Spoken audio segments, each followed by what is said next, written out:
लाडली बहनों का स्वागत करना चाहता हूं।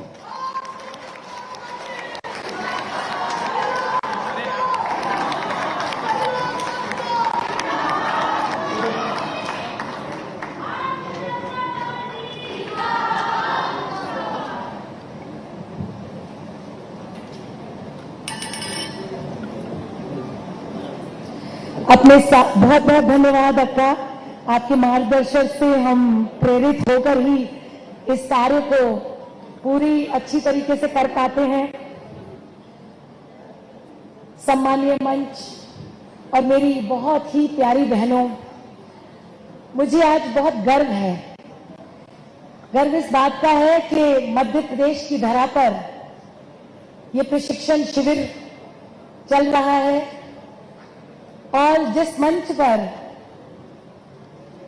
हमारे परम सम्माननीय भाई हमारे प्रदेश के मुखिया बैठे हैं, जिस मंच पर जिनसे हमने प्रेरणा लेकर सब कुछ सीखा है कि कार्य कैसे किया जाता है, उस मंच पर आज मुझे संचालन का मौका दिया गया है।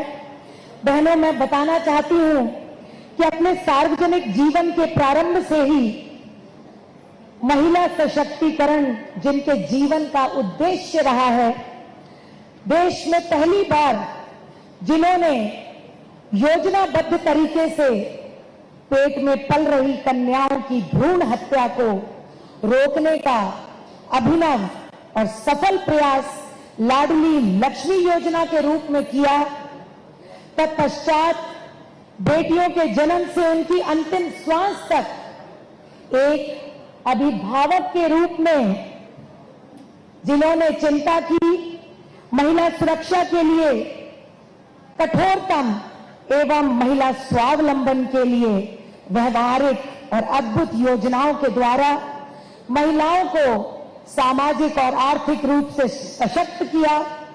नगरीय निकायों में देश में पहली बार 50% आरक्षण देकर महिलाओं को राजनीतिक पटल पर क्रांतिकारी रूप से निर्णायक भूमिका में लाने वाले लाखों लाडली भांजियों के मामा और हम जैसी करोड़ों बहनों के भाई, जिनके विचारों और अनुभवों को सुने बिना, समझे बिना, उनकी सौम्य और गरिमामयी उपस्थिति के बिना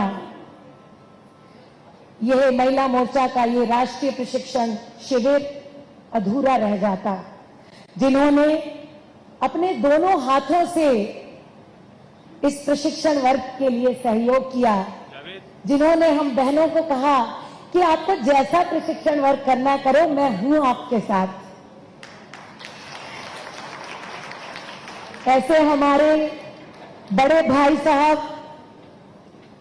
मध्य प्रदेश के मुखिया, बहुत ही ज्यादा परिश्रमी, संवेदन। आज हमारे सौभाग्य से मध्य प्रदेश के सीहोर जिले में, और सीहोर जिला मेरा गृह जिला है, होम डिस्ट्रिक्ट, और इसी जिले में मेरी होम कॉन्स्टिट्यूंसी भी है, जो बचपन से मेरी कर्मभूमि रही है। उस जिले में महिला मोर्चे के राष्ट्रीय प्रशिक्षण शिविर में पधारी हुई हमारी राष्ट्रीय अध्यक्ष प्यारी अक्का, और हिंदी भी कितना अच्छा बोल रही है, बांकी श्रीनिवासन जी, मैं आपका हृदय से स्वागत करता हूं। आज जिनका हमको समापन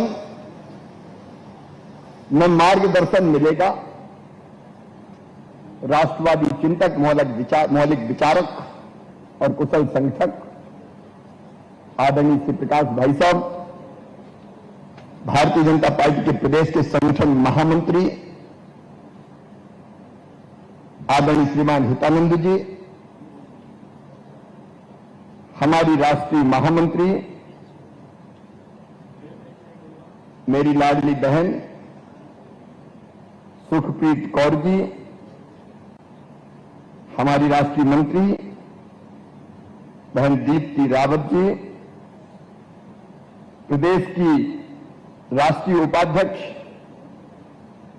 दर्शना बहन जी, रश्मि जी, भारतीय जनता पार्टी की महिला मोर्चे की प्रदेश की अध्यक्ष श्रीमती माया नारोलिया जी, हमारी प्रदेश की महामंत्री बेटी कविता पाटीदार जी, प्रदेश की उपाध्यक्ष बहन सीमा सिंह जी, मेरी धाकड़ मंत्री भी आ गई, कहां है सुश्री उषा ठाकुर जी, कतार लटकती रहती है, बिल्कुल देख लो आप, ये मध्य प्रदेश है। आदरणीय करण सिंह वर्मा जी 7वीं बार एमएलए है, एक ही इसी क्षेत्र से, very senior leader, ex minister और आइडियल जनप्रतिनिधि कैसा होता है वो हम करण सिंह वर्मा में देखते हैं। और देश भर से पधारी हुई मेरी आदरणीय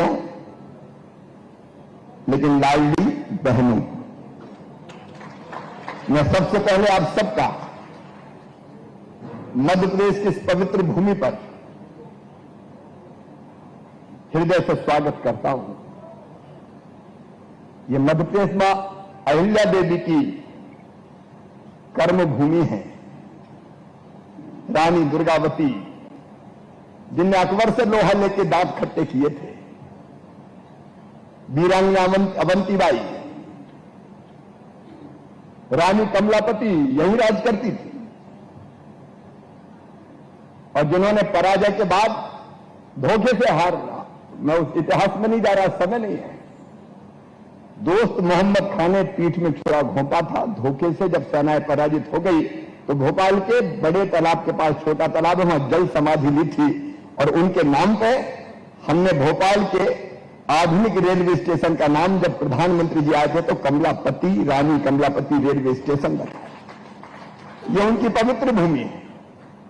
ये झांसी की रानी लक्ष्मीबाई अभी उम्र कुछ 23 की थी, मनुज नहीं अवतारी थी, हमको जीवित करने आई, वंश स्वतंत्रता नारी थी, दिखा गई पथ सिखा गई जो हमको सीख सिखानी थी, खूब लड़ी मर्दानी वो तो,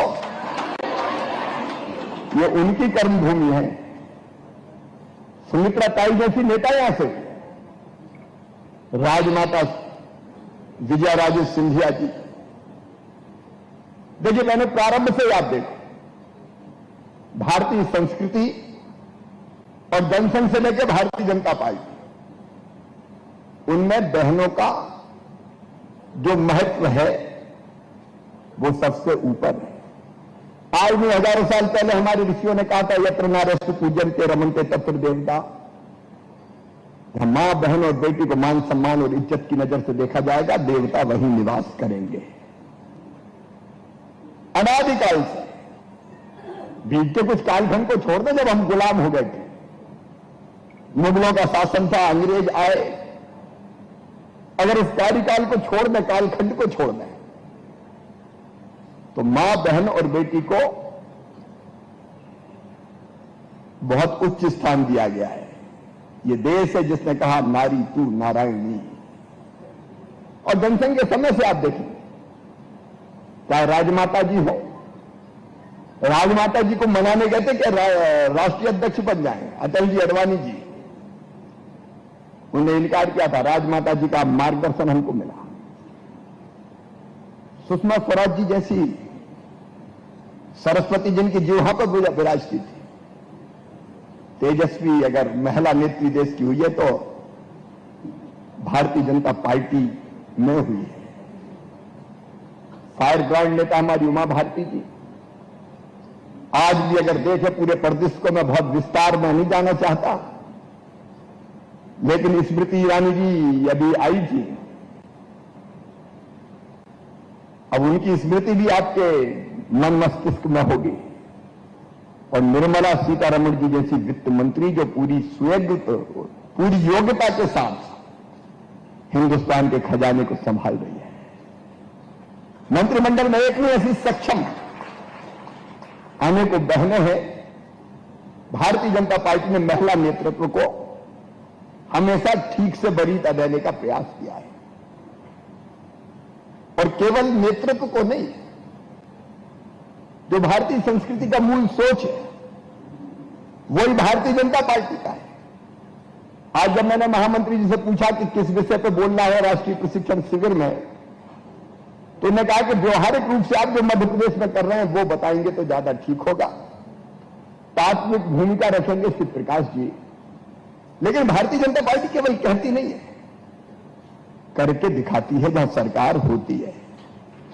आज केंद्र में हमारी सरकार है, मोदी जी नेतृत्व कर रहे हैं, और आज मैं अंतरात्मा से कह रहा हूं, मोदी जी भारत के लिए भगवान का वरदान है। ऐसा नेतृत्व हमको मिला, 24 घंटे निरंतर एक ही जिद, एक ही जुनून, एक ही जज्बा, एक वैभवशाली भारत, एक गौरवशाली भारत, संपन्न भारत, समृद्ध भारत, एक शक्तिशाली भारत का निर्माण। उपलब्धियां गिनाऊं तो घंटों लग जाएंगे। और एक और भारतीय जनता पार्टी का, मोदी जी का भी सोच, तो भारत तब तक समृद्ध और शक्तिशाली नहीं बन सकता, तब तक संपूर्ण नहीं हो सकता, जब तक महिला सशक्तिकरण नहीं होगा।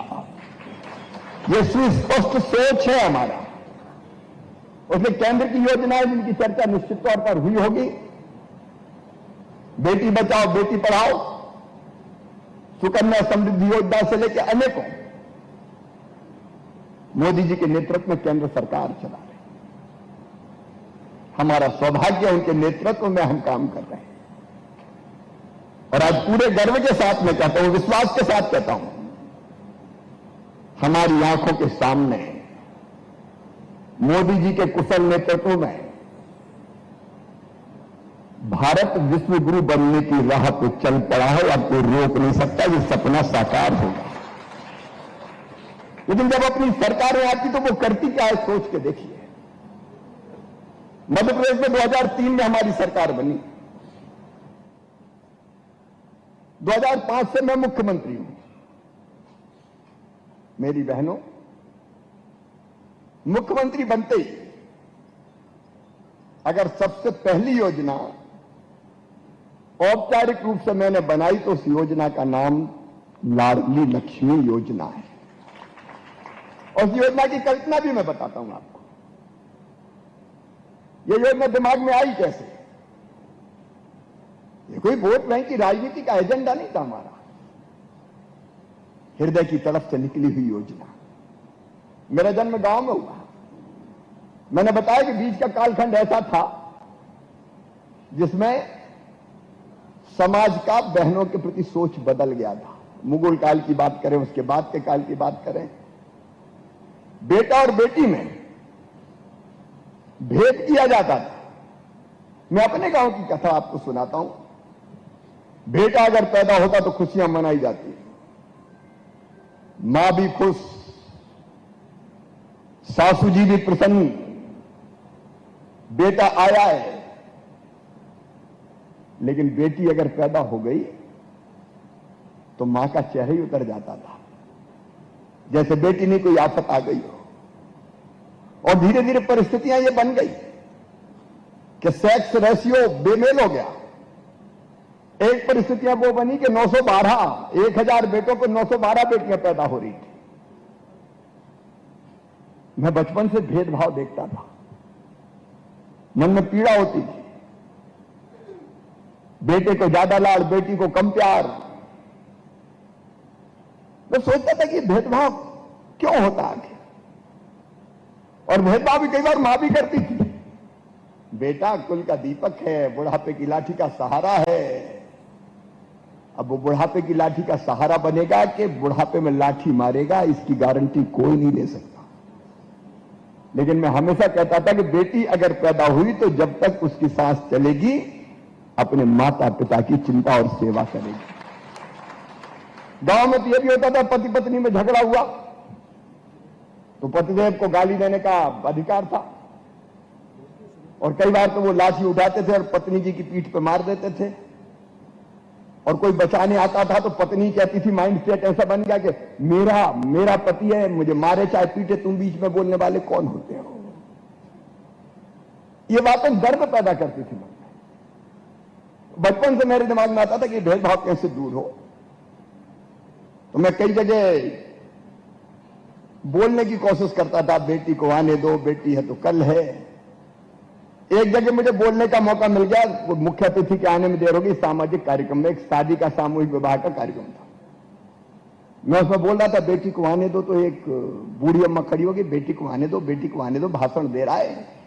बेटी आ गई और बड़ी हो गई तो शादी में दहेज का इंतजाम क्या तू करवाएगा? आ गया भाषण देने। मुझे माथा ठनका कि भाषण देने से काम नहीं चलेगा शिवराज। तब मैं एमएलए एमपी कुछ भी नहीं था, लेकिन तब जब मैं पहली बार एमएलए बना तो करण सिंह जी और रवि जानते हैं, हमारे जिला अध्यक्ष, हमने शिव प्रकाश जी बेटियों की शादी करना शुरू की। मेरी कॉन्स्टिट्यूंसी की जो गरीब बेटियां थी, और 2005 में मुझे पार्टी ने मुख्यमंत्री बनाया तो मैंने कहा, मत चूके चौहान, अब मौका मिल गया है। और हमने तय किया मास स्केल पे कि बेटियों की शादी अब सरकार की जिम्मेदारी है। कोई चिंता मत करना, बेटियों को आने दो, पूरी गृहस्थी का सामान देके बेटियों को विदा करेंगे। मुख्यमंत्री कन्यादान योजना ये मध्य प्रदेश की धरती पर सबसे पहली बार बनी, और आज भी अगर आपने अखबार उठाए तो कन्या विवाह संपन्न हो रहे हैं। कल भी मैं गया था एक जगह, पूरी गृहस्थी का सामान देके एक परिवार को जो चाहिए सरकार उनको विदा करती है। एक बेटी के विवाह में हम 55,000 रुपया खर्च करते हैं। समाज जो देता वो अलग होता है, और मास मैरिज का हजारों शादियां एक साथ होती है। लेकिन मेरे दिमाग में यह था कि बेटी जब तक बोझ मानी जाएगी तब तक कोई बेटी को आने नहीं देगा। तो मन में यह विचार है कि बेटी को वरदान बनाना है। अब मैंने सारे अफसर इकट्ठे किए, पीएस फाइनेंस से लेकर महिला बाल विकास के अधिकारी, चीफ सेक्रेटरी, वित्त मंत्री। मैंने कहा कोई ऐसी योजना बनाओ कि बेटी मध्य प्रदेश की धरती पर पैदा हो तो लखपति पैदा हो। तो अफसरों ने सोचा, नए नए मुख्यमंत्री बने तो ज्यादा जोर से कुछ दिन में ठंडा हो जाएगा। बट सर इम्पॉसिबल, हो ही नहीं सकता, इतने पैसे कहां से लाएंगे? वित्त मंत्री भी कहने लगे पैसा कहां से आएगा, क्या करेंगे? अंततः मैंने कह दिया कि लाडली लक्ष्मी योजना बनाएंगे, और उसका तरीका यह है कि बेटी के जन्म के साथ ही हमने उस समय हिसाब किताब लगाया। हमने तय किया 30,000 रुपए के बचत पत्र खरीद के बिटिया के नाम से माता पिता के हाथ में दे देंगे। और उसको मैंने पढ़ाई से जोड़ा हमने कि बेटी 5वीं पास करके 6वीं में जाएगी तो 2,000, 8वीं पास करके 9वीं में जाएगी तो 4,000, 10वीं पास करके 11वीं में जाएगी तो 6,000, 12वीं में फिर 6,000, और जैसे ही 21 साल की होगी तो सीधे 1,18,000 रुपया मिल जाएंगे। हमने सुनिश्चित कर दिया कि मध्य प्रदेश में बेटी अगर पैदा होगी तो लखपति ही पैदा होगी, और ये लाडली लक्ष्मी योजना बन गई। और अब मध्य प्रदेश में 43 लाख बेटियां लाडली, 43 लाख लाडली लक्ष्मी है। और वो पैदा होने के बाद अब जब पैसे पढ़ने जाती तो पैसा मिलता जाता है लगातार। अब बेटी पैदा हो तो लाडली लक्ष्मी, स्कूल जाए तो किताबें निःशुल्क, यूनिफॉर्म निःशुल्क। पहले गांव में भेजते नहीं थे, दूसरे गांव 8वीं पढ़ ली, अब ठीक है बहुत हो गया, अब दूसरे गांव कहां जाएगी। तो हमने स्कूल की संख्या भी बढ़ाई, लेकिन दूसरे गांव जाना तो मैंने कहा बिटिया रानी पैदल नहीं जाएगी, साइकिल पे बैठ के जाएगी। तो हमने साइकिल देना शुरू की। स्कॉलरशिप की कई योजनाएं, गांव की बेटी योजना, प्रतिभा किरण योजना, एक नहीं अनेकों चीजें, मैं गिनाऊंगा तो देर बहुत हो जाएगी। बहन सुप्रीत करी थी अंतिम सांस तक, शादी भी हम करेंगे, उसके बाद की योजनाएं भी, उनको भी मैं बहुत ब्रीफली आपको बताऊंगा। लेकिन मैं लाडली लक्ष्मी का इफेक्ट आपको बता रहा हूं। आज गर्व के साथ भारतीय जनता पार्टी की सरकार ये कह रही है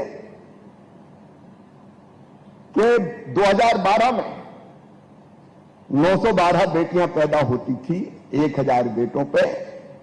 आज भारत सरकार के आंकड़े हैं, मध्य प्रदेश में 1000 बेटों पे 956 बेटियां जन्म ले रही हैं। एक योजना जिससे दृश्य बदल दिया।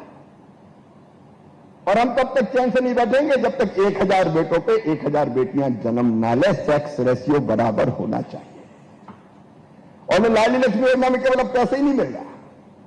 अभी लाली लक्ष्मी 2 कार्यक्रम के हमने 7 तारीख को ही किया है। आपको मैं बड़े भावुक होकर बता रहा हूं, छोटी छोटी बेटियां जिनको 2006 में हमने साथ में वो प्रमाण पत्र दिए थे, तो मैंने गोद में लेके दिए थे, उछालता था, खिलाता था, और वहीं से मेरा नाम मामा हुआ। बेटियों ने सबसे पहले मामा कहना शुरू किया। आज वो बेटियां 10th, 11th, 12th में और कॉलेज में एडमिशन ले रही है। मेरी बेटियां मुझसे ज्यादा ऊंची हो गई है और उनको देखता हूं जब वो प्रसन्नता से मामा मामा चिल्लाती है तो मुझको लगता है शिवराज तेरी जिंदगी सफल हो गई रे, मुख्यमंत्री बनना सार्थक हो गया। हमने लाली लक्ष्मी 2 में तय किया क्या पढ़ाई की बाकी समस्या उसका भी समाधान करना है हायर एजुकेशन के लिए। तो अभी हमने तय किया कि कॉलेज में एडमिशन लेगी लाली लक्ष्मी तो एडमिशन लेते ही 12,500 रुपया उनको दिए जाएंगे।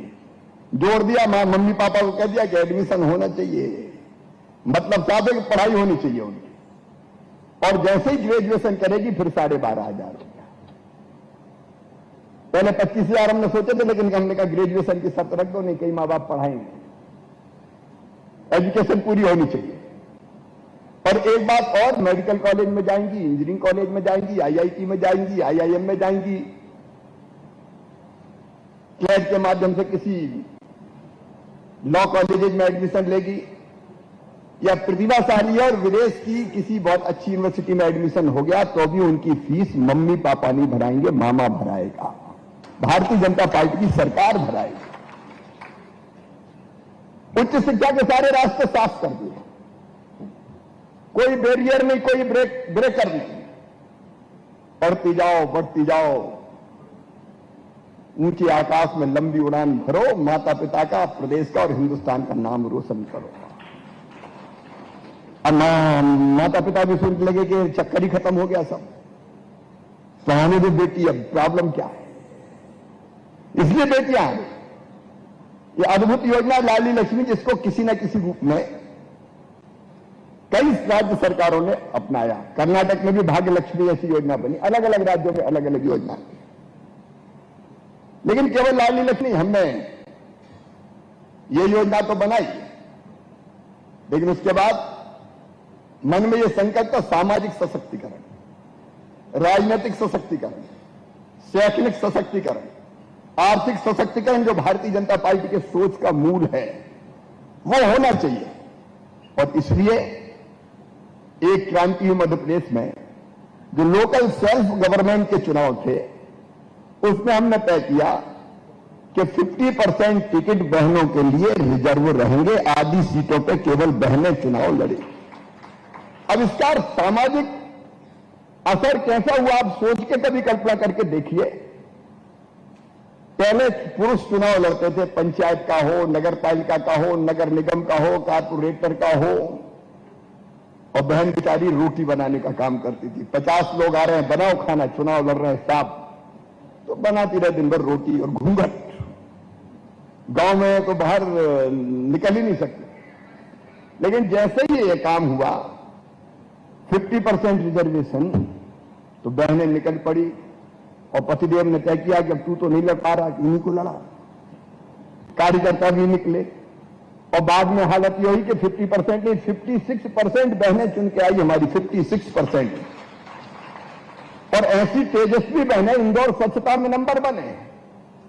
वहां की मेयर श्रीमती मालवी गौर, जब शुरू में हमने कहा 50% रिजर्वेशन तो तूफान मच गया, ये शिवराज कर क्या रहा है, भारतीय जनता पार्टी क्या कर रही है, ये औरतें क्या सरकार चला लेगी, इनको चलाने वाला तो और कोई आ जाएगा। अब इनका पुरुषों को कोई, पुरुष केवल खुद के मन से चलते, उनको भी चलाने वाले बहुत आ जाते हैं।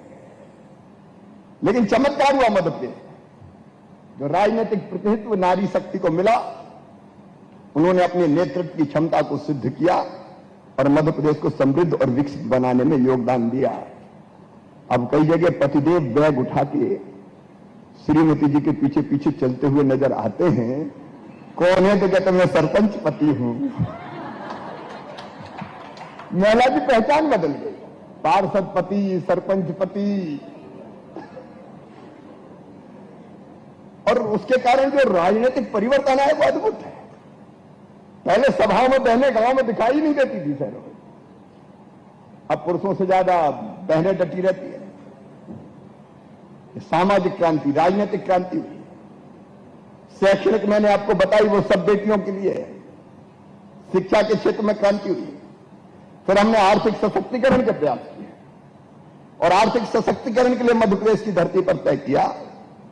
पहले सरकारी नौकरियां हमने तय किया कि 50% शिक्षक जैसी भर्तियों में केवल बेटियों की भर्ती होंगी। 50% रिजर्व कर दी थी।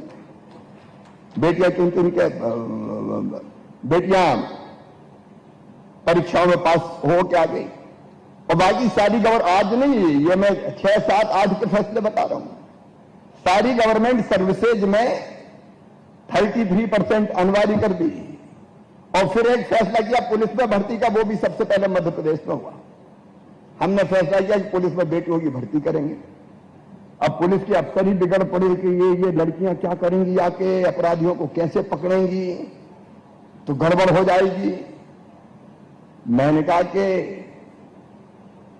कई बार पुरुष भी नहीं पकड़ पाते, ये फैसला अटल है।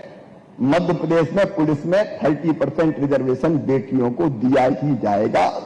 आज आप देखेंगे जगह जगह बेटियां हाथ में बंदूकें लिए अपराधियों की अकल ठिकाने लगाने का काम कर रही है। एक नया इतिहास रच गई।